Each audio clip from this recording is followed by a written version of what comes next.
Hi Linka, welcome to our show, Talk Challenges.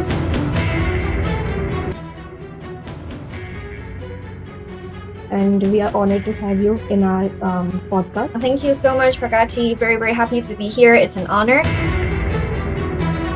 I realize that mental well-being is so foundational. So, what your advice and what your guidance to those entrepreneurs who can, deal with this situation? Have this cycle of thoughts of like, what's the point of doing this because it's not going to work? What's the point of doing that because it's not going to work? So I think the first, and I think that's when we need to be mindful about how do we build our habits. So, one of your posts that you have helping the founders from India, China, like Thai, Malaysian. So, what is your experience while connecting those founders? Like, do you find every founders have the same kind of situation with each other? What is your advice to, especially for the married women, to manage both things equally?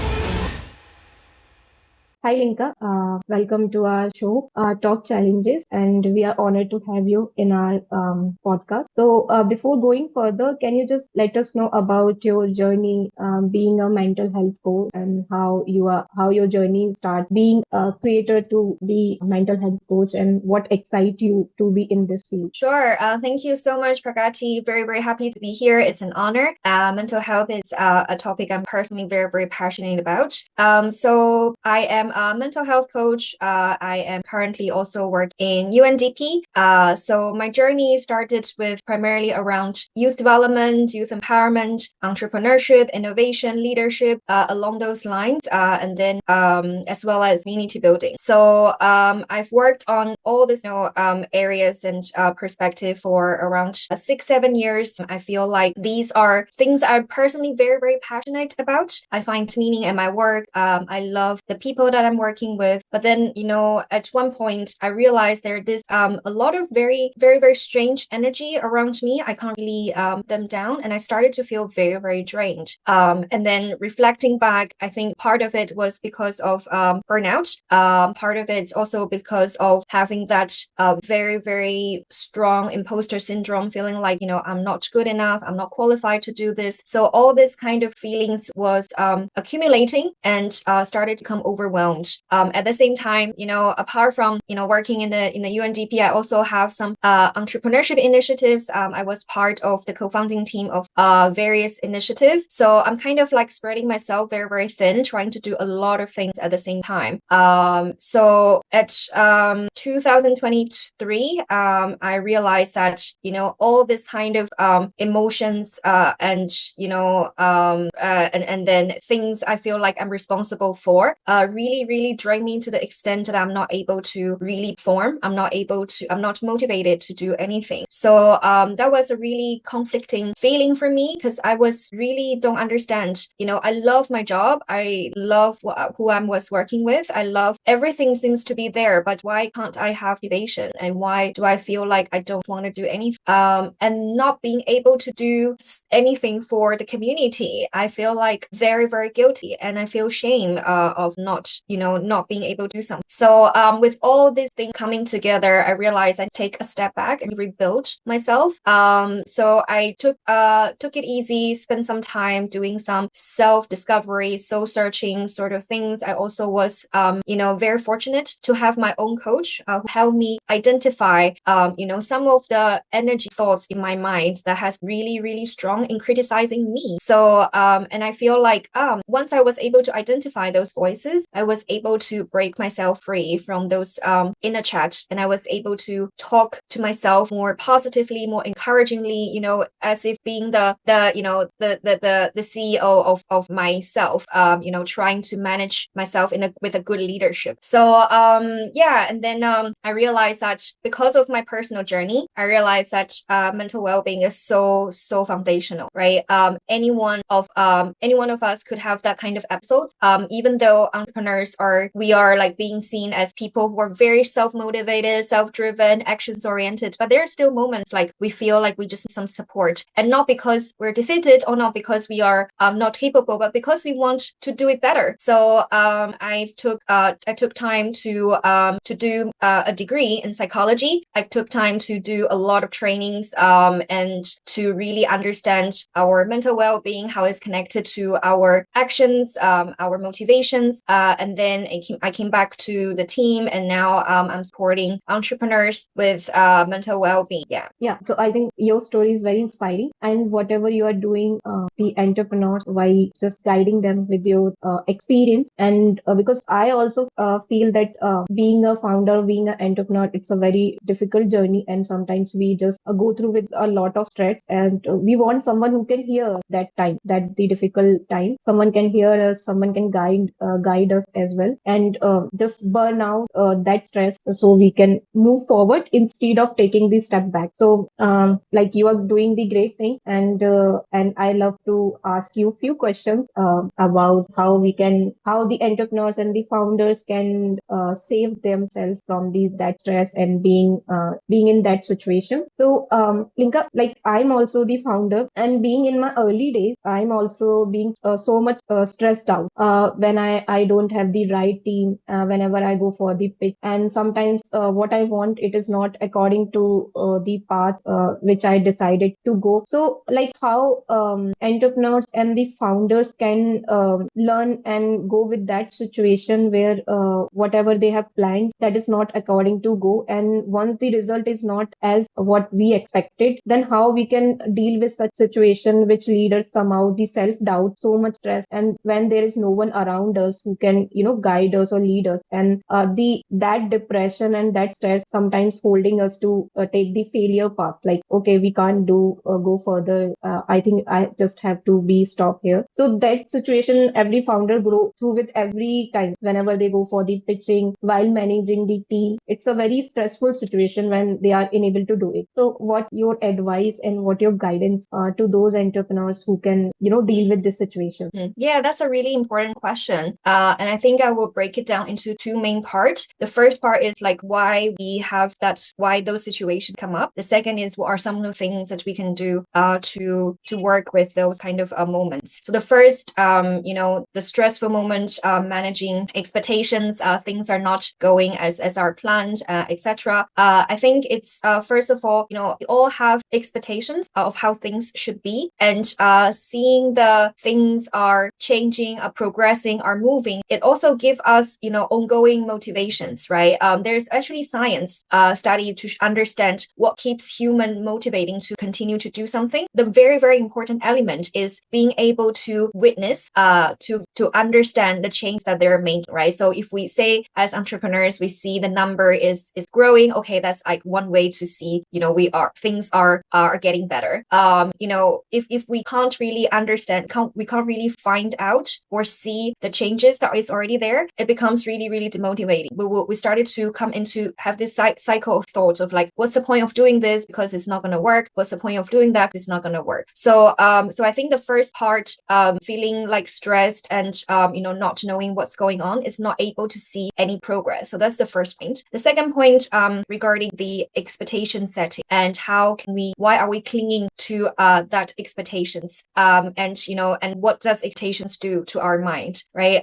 So basically, when we are coming into a pitching setting, for example, or we are making an effort, we expect things to have a good return of our result, and if the result is not our expectations, that kind of come like a disappointment, a defeated moment, right? So the first thing is really acknowledge the intention of expectation. The reason why we expect things to go well is because we believe our initiative is so important, and we want to invite other people to join us for this belief. So being rejected kind of feel like our belief is being rejected. So we have to dissociate that, I'm having this expectation because I want the best for my initiative. But just because I have these expectations doesn't mean that I should defeat myself when that expectation is not fulfilled. So the logic is like, when we have an expectation, usually it comes from a really, really good intention. But then throughout the process, for that expectations become a pressure. If we don't meet that expectation, expectations become a stress. If things don't turn out well, it's such a failure. So you see the changes here. We started with a good intention of setting expectations. Throughout the time, we think, oh, the expectation is actually just it becomes like a pressure point. So is to really take a step back and acknowledge that expectation has the good intention.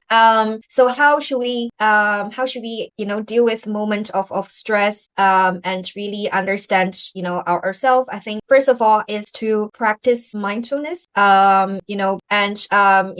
It's almost like when we are a founder and we are in an emotional roller coaster all the time, right? One moment we feel like we're awesome, we're doing this great, and then to the next moment it's like, oh my god, I'm such a failure, this is the disaster. So this is such an emotional roller coaster. So if you imagine that you are actually on a roller coaster, you don't have time to be mindful, right? You don't have time to reflect and kind of like think what has happened. What it's really important is to come back to the ground and really reflect, oh, that was really fun roller coaster ride. Oh, that was oh my god, maybe I should buckle my seatbelt better, or maybe I should just enjoy the wind, the sun more. So it's only when our feet touch the ground that we have that capacity to really reflect and be mindful of what has happened. So take a moment to every day take some time off from the roller coaster ride, just stand on the ground and reflect and think about what has happened, and then so practice a bit of mindfulness, and I know that sometimes it's really hard for entrepreneurs specifically because our mind is actually really full. So instead of mindful, we become mindful, right? So it's hard. I acknowledge that. So if for those of you who are listening who find practicing mindfulness or meditation really hard, instead find YouTube video and search guided breathing exercise. So you just take a moment to breathe, follow that guidance, and after a while you will find your body is a little bit more relaxed. So that's the first thing. The second thing related to being able to see the progress or the change that we are making. So every day find at least one thing that you feel like you are so proud of yourself that you've done this today, and then tell yourself that, okay, this is what happened today. So we have to train our mind to see progress. We have to train our mind to see differences, and it's like how we build our body physical muscle. We have to do it every day so it gets stronger and stronger. We also have to do that for our mind. So practice our muscle for seeing some positive change regardless of how big or small it is. I think that is something very great. I just saw one of your posts that you have helping the founders from India, China, like Thai, Malaysian. So what is your experience while connecting those founders? Like, do you find every founders have the same kind of situation with each other? There is a few things that is different. Every founder is dealing with in their own life. Yeah, that's a really good question. I would say a few very similar things that we talk about. First of all is the balance of family life and life. And it's all comes to, there's, I would say, because very similar Asian culture, our family has a lot of expectations and we have to take a lot of family responsibility. So that's like very big items to talk about. We want to be there for the family as well, but then we're very busy with our business, and that kind of creates a lot of guilt. And should we do less business, more family, but then that's not really who we want to do. So those kind of things we explore a lot with that. And I would say the second is about very similar to what we already covered. So that shows that how amazing the question that you've asked. So the second point is feeling like they haven't done enough for the community, not being able to see any progress, stressed about not getting more opportunities or resources for their business. They feel like they failed their team, they failed the people that they're trying to support. So that's the second big one. And then the third one is really around team communications. How can they work better with their team, and because there are times that they also have high expectations of their team, but then that expectation probably wasn't communicated, so then they feel like they don't know how to manage that kind of like making sure that it feel motivated, comfortable working with them. So yeah, so I would say that's like some of the big items that we are talking about. And then another one also, I guess, kind of linked to the second one is like not feeling a bit of anxious about whether they made the right decision, whatever decisions they're making, because working on our business, like working with a lot of uncertainties known, right? And that perhaps creates a lot of like anxiety of not knowing we made the right decision. So working with like that feeling of anxiety. But overall, I have to say, it's so important for entrepreneurs to take time and let all this kind of thoughts, emotions, and feelings out.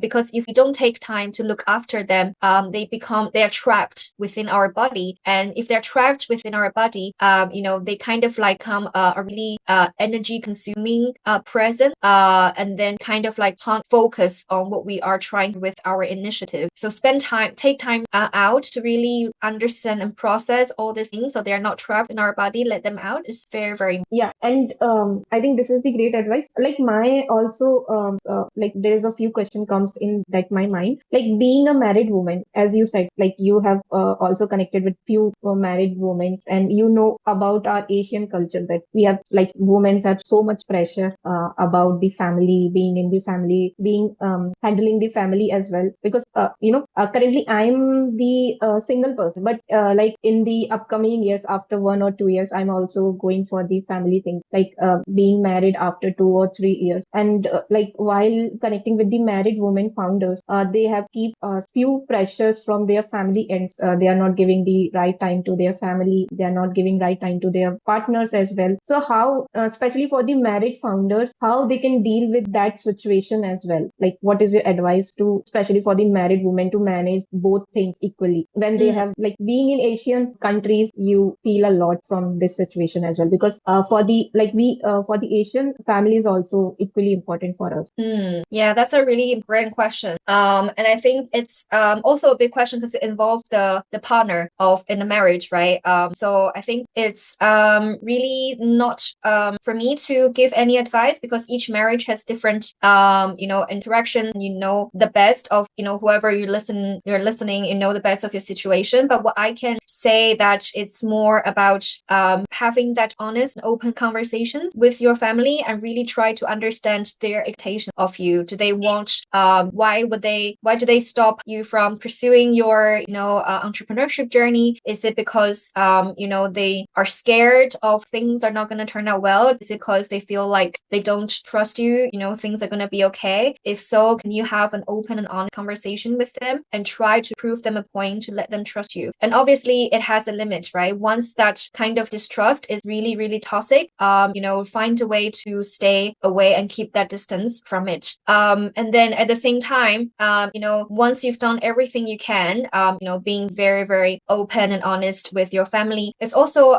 take some time to do some self-reflection. What's the meaning of life, right? At the end of our days, what would make you feel like you live a life that's worth living? What you've done to the world, to people around you, will make you feel like, okay, at least I've done that. Okay, at least I didn't miss this. Is it more business opportunity, or is it more quality time with family? So really have that drill into yourself, to understand what gives meaning to your life and how to have a balance of meaning and a responsibility. Yeah, I think this is something I think we all married founders should aware about it. Do you also have the vision to go further with your current role, or do you have also planned something in your mind? Yeah, Those so for the founders. when I started to focus on mental health and well-being, I was doing this kind of like, I always like to vision myself when I'm old. Like so this time I think about, okay, if I'm 70, 80-year old, how do I see myself? What would my 80-year-old self feel if I choose to enter a career? And my 80-year-old self feel happy and peaceful and really proud. So I see myself continuing this journey till I'm 80-year-old. It's something that I'm very, very committed to do it. So I guess that's something that I always do. I always invite my 80-year-old self to evaluate whether or not I make a good decision right now. Yeah, at the 80 years of old, you remember that you have helped a lot many founders to deal with such a difficult situation, and that somewhere prouds you, somewhere that you have such a great life and great experience in your past. So yeah, I think this is something very good, because at the end we also feel proud from our own journey, somewhere whatever we are doing in our life. So like Linka, what is your strongest advice to the young entrepreneurs and the founders to being in the entrepreneur journey? Because this journey is also comes up with lots of challenges, lots of difficulties, and lots of alone time. So, what is your strongest advice you want to give to those, you can say the future entrepreneurs who are not aware about such difficulties and challenges? Because sometimes people think, okay, I have an idea and I just jump into that journey, and they are not fully aware about, okay, this journey is also comes with lots of challenges. So, what is your strongest advice you want to give to those people, so they will being prepared while being in going to in that journey, entrepreneur journey, and being in a founder journey? Yeah, I would say whenever you are having a difficult time, remember curious, passionate for yourself. And when things get stressful, when things get hard, there are times our mind are also become extremely harsh on ourselves. There are voices that being very, very critical to ourselves in our mind, keep on, trying to push us more and more and more. So I would say when times get difficult, remember to be curious and passionate for yourself. Okay, we will keep in mind whatever you say, and coaches like you who's helping the founders to dealing with such stressful situation are very play a very important role for our life. Because I don't have such coach in my life, but I think that is very like if we have some good coach in our life who can also deal with us, who can also guide us from the dealing with such situations, somewhere it will also keep also motivated and also keep being let us being in a healthy life. So Linka, let's come to the few last question which I just want to ask before ending this podcast. Like my major question is like how seriously mental health can affect the people life, the founders life, especially how it will if someone is keep going through with such difficult situation, they have seen failures in their everyday life, like they didn't see any big movement in their life being a founder. So how it will seriously can affect those founders and entrepreneurs in their life if they are seeing keep seeing failures in their life without any single moment, without any single winning moment in their life? How can they how it will affect them such situation, such situation in how it will how this situation impact their life? Yeah. So first of all, yeah, I think it's two way to look at it. There's obviously objectively, things are really not going well, and then not being able to see any progress. So very, very objectively, like with for example, statistic data, a number to show that things are not going well. And the second is like not really able to see it. So there are progress, but because our mind feel like we haven't done enough, we haven't done enough, we haven't done enough. So I would say if it's the first situation, like really objectively nothing has been working and it's really seen like this is not gonna work. And it's okay to have a non-successful business, right? There's so many failed every year, and there are statistics shows that very, very high percentage of startup fail after years, and that's totally okay. It's more like how we react to being like our business is not successful. Not having a successful business doesn't mean like we are a failure, our life failure. That's totally different concept. We can still be a very, very successful person with one failed startup, and that's okay. That's just a small part of our life. So it's more like how do we attach ourselves with that failure? It's very, very important to really see the big picture of our life is so vast. It's more than just one startup. Because failing to detach ourselves from one failure can actually cause us into that emotional rumination and like vicious cycle, and then we are kind of like trapped, and that could end up in that feeling of depression or feeling like we're so defeated, there's nothing we can do, and because depression comes from the feeling of helplessness, right? Like the helplessness is the thought process of no matter what we do, nothing can change. So we need to really detach ourselves from a failed startup, because a startup failed doesn't mean that our life failed. So that's the first situation. The second situation, not allowing ourselves to see any progress, like they'll feel like doing more and more and more, even though the numbers show like, oh, we're improving, but then there's another voice in our mind like, but that's not enough, you have to do more. And then that would actually in a short term, maybe it's a good, very, very short term motivator to keep us doing more and more, but in the long term, that anxious anxiety coming up, kind of like feel like it's so dangerous as well, because that kind of anxiety is everywhere. It's never enough. It's never enough. We're always in the fight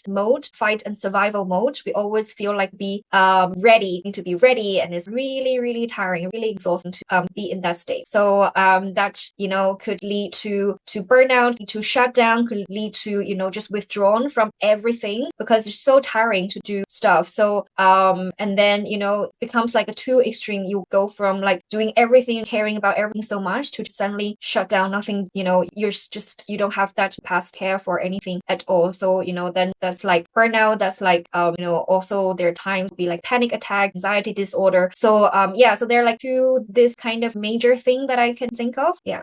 And do the founders who are going through with the failures, in every moment, how uh, they can seek those failure as a success story? Like, of some of the founders, like 70 to 50% of the founders who just failed in their in their 5 year in the business. And somewhere, like I saw many founders who just failed in their like two business, three business continuously, but still they are doing their fourth business. They are being so much passionate about being in the business. So how few founders, like the young founders or entrepreneurs, take those failures as a success journey? How they can consider whatever they are facing as a failure in their life, how they can take those failure as a success in their path? Like, do you have few advice to them? Like, if I'm going something from failure every day in my life, how I can take those failures as a success in my life, or some learning lesson from my life?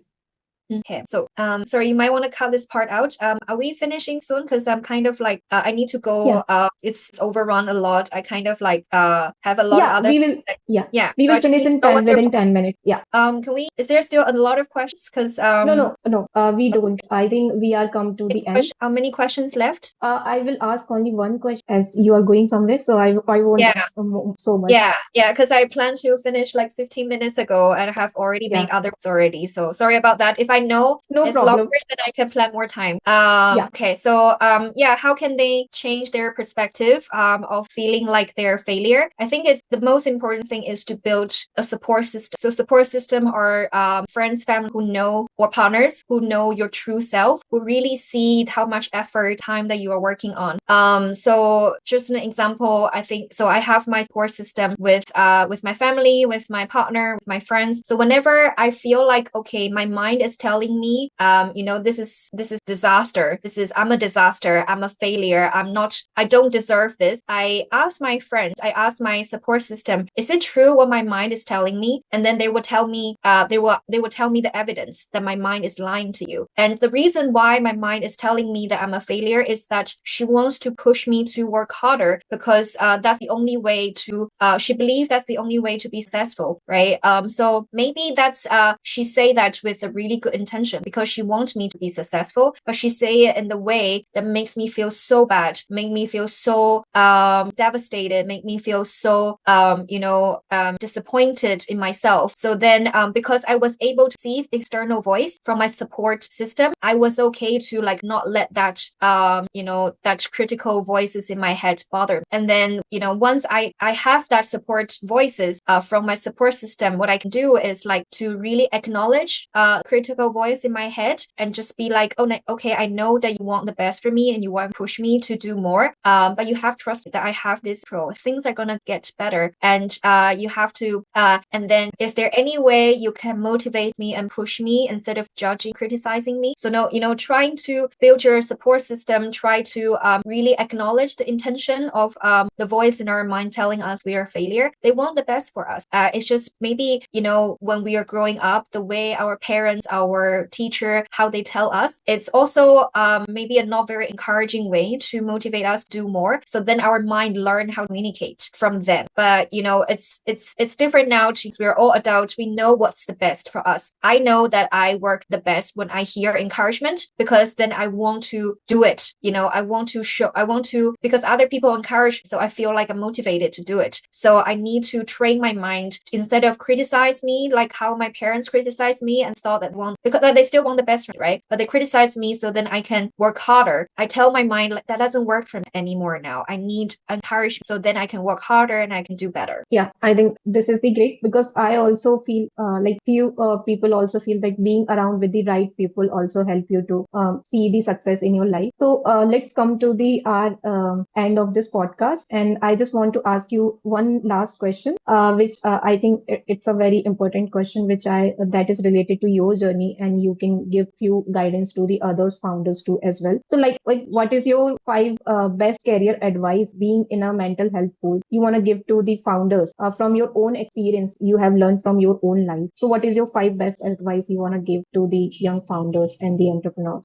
I would say the most important lesson I've learned in my life, oh, maybe two. First one is allow yourself to see positive things. And because of that kind of permission I'm giving myself, I work very well with everyone I work with, because I allow myself to see all the positive things of them. I, whenever they say something, they do something, I say that they are doing it and saying it with best intention. And then I acknowledge that. And I think for me, that makes me really feel loved, cared, supported. And then I am in such a nice work environment with people who really care for me. At the same time, when I see people's intention, they always feel that they are seen, they are heard. And that's the most amazing feeling we can give to each other as human, letting people feel that they're seen and heard. So that's the first thing. The second thing is really work on mind body action, because the way our human develop, right? The evolution of human, we were living in that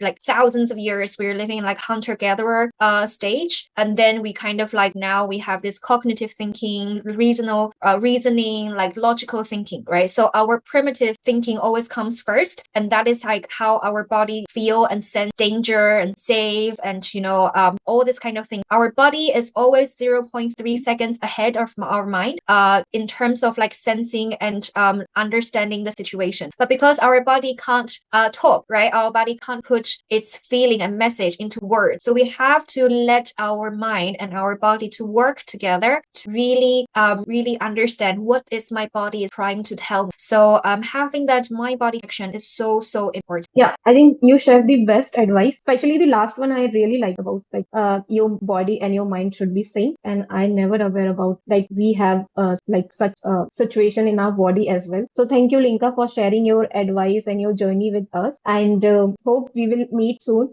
in future as well. Somewhere I will see you soon, not in a virtual. I will see you in a physical way. And I hope your guidance will help young entrepreneurs and founders to dealing with such situation in their life. And thank you so much for being there. And I'm really sorry that take it so long that we have to keep going further. And I hope I will also see you in future as well with some live conversation or with some live webinars where you can guide the some especially for the married women who are dealing with more stressful situation, because I have few experience with the married founders who are dealing such difficult times. So I hope we do something such things in future. And again, thank you so much for being there and being with such a grateful conversation. And yeah, thank you so much, Pragati. I just want to say that I think this is really a topic I'm passionate about. I can talk really long and non-stop.